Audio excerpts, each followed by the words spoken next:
नमस्कार, मैं शंभुनाथ गुप्ता उत्तर प्रदेश बस्ती से न्यूज़ ऑफ नेशन में सभी दर्शकों का बहुत बहुत स्वागत है। आज सनराइज परिवार ने बच्चों के लिए गोल्डन अपॉर्चुनिटी लेकर आया है।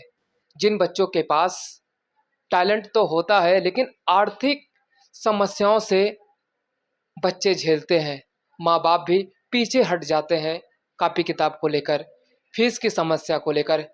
यानी अगर छात्र जीवन में देखा जाए तो संघर्षों का सिलसिला जारी रहता है। लेकिन ऐसे में सनराइज परिवार ने इन बच्चों के लिए एक सुनहरा मौका लेकर आया है। हमारे साथ खास शख्सियत जुड़ चुके हैं, doctor Faisal Akhtar sir. Sir, आपका बहुत बहुत स्वागत है न्यूज़ ऑफ नेशन में। क्या कहना चाहेंगे सर? आज का जो स्कॉलरशिप एग्ज़ाम है वो बहुत ज़रूरी है। ज़रूरी इसलिए है कि हर बच्चा एक जैसा नहीं होता है, और अगर उसके माँ बाप अफोर्ड नहीं कर पा रहे हैं, फ़ीस नहीं दे पा रहे हैं, तो इसमें उस बच्चे की गलती नहीं है। तो इसलिए हम लोगों ने ये एग्ज़ाम डिज़ाइन किया गया है। ये सनराइज़ सेंट्रल स्कॉलरशिप एग्ज़ाम है, जिसमें कुछ तंजीमें, कुछ ट्रस्ट हैं जो मिल करके सामने आई हैं। Doctor A R Khan charitable trust है, और इस तरीके की और भी संस्थान हैं जो इसे मिल करके करा रही हैं। तो बच्चे की जो फ़ीस है वो ट्रस्ट के थ्रू आएगी, और ये एक्चुअली टैलेंट बेस्ड है। टैलेंट बेस्ड इसलिए है कि जो बच्चे पढ़ने में अच्छे हैं लेकिन उनके माँ बाप उस लायक नहीं हैं कि उस बच्चे की फ़ीस जमा कर पाएँ, तो वो बच्चे इन चीज़ों का लाभ उठा पाएंगे।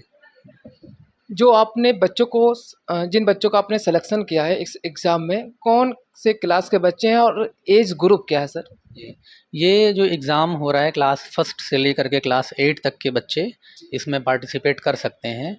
और पहली चीज़ ऐसा है कि हम लोगों ने ऐसे बच्चों को ही अलग किया है जिनके माँ बाप उनकी फ़ीस नहीं जमा कर पाएंगे। ऐसा ऐसा मतलब हम लोगों ने प्रथम दृष्टया में हम लोगों को जो लगा, उन लोगों को पार्टिसिपेट करने की अनुमति दी गई है।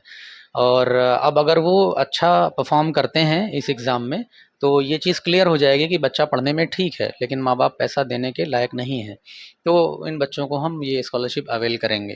क्या सर ये प्योर टैलेंट बेस पर ही है आपका जी, ये जी, जी, exam? Pure pure talent base पे है, और ये पहली बार हम लोग कराया जा रहा है।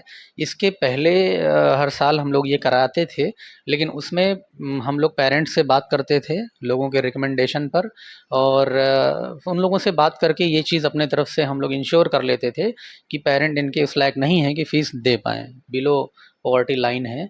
बस ये एक पैरामीटर हुआ करता था जिसके आधार पर। लेकिन अब हम लोगों को ये चीज़ें सामने आई कि बहुत से बच्चे ऐसे हैं जो बहुत वीक हैं, जो पढ़ने में ध्यान नहीं दे रहे हैं, और उनको ये भी लगता है कि हमारे पेरेंट्स के पैसे लग नहीं रहे हैं, तो वो उसमें शरारत करते हैं। बहुत सारी शिकायतें आई और अच्छा परफॉर्मेंस भी नहीं था।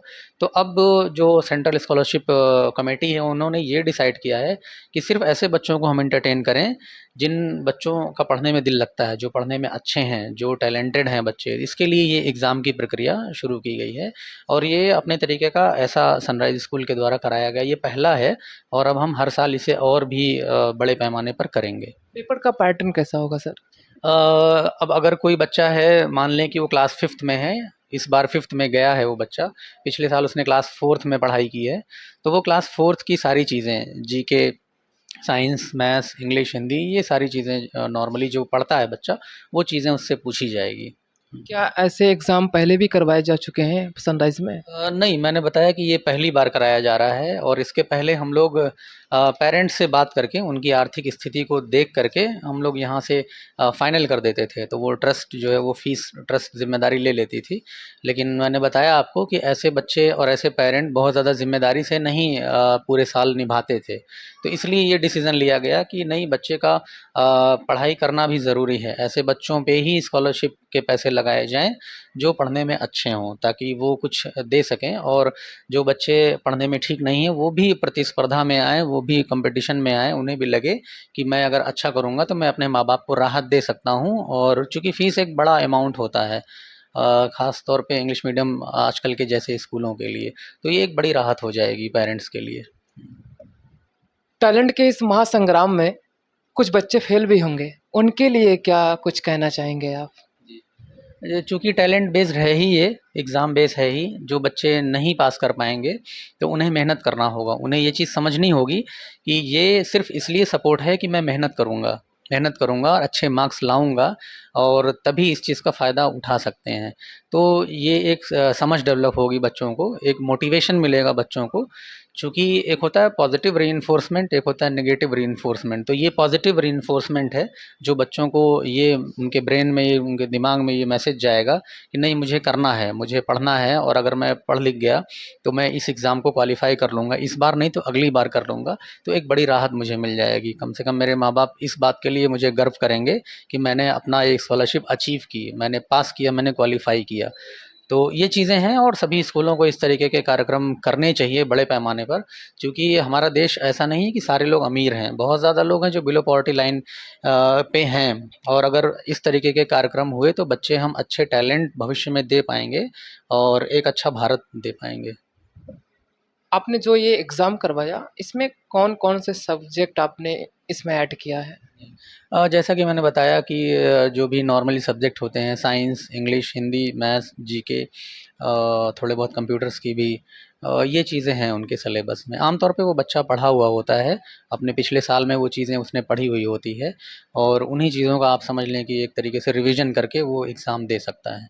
अलग से कोई नई चीज़ें नहीं उसको दी जाती है, क्योंकि जो हमने पढ़ाया है, जो स्कूलों ने पढ़ाया है, उन्हीं चीज़ की परीक्षा होनी चाहिए। तो दर्शकों, आज आपने देखा हमने डॉक्टर फैसल अख्तर सर से खास मुलाकात किया। सनराइज परिवार ने एक गोल्डन अपॉर्चुनिटी लेकर आया है। अब बच्चों को बड़ी राहत मिलेगी और टैलेंट के बल पर अपना वो परचम लहरा पाएंगे। इसी के साथ, क्योंकि हमारे हर खबर का अंत ही नए खबर का प्रारंभ है, मैं शंभुनाथ गुप्ता विदा ले रहा हूँ। हमारी मुलाकात आपसे फिर होगी। तब तक के लिए नमस्कार। जय हिंद, जय भारत।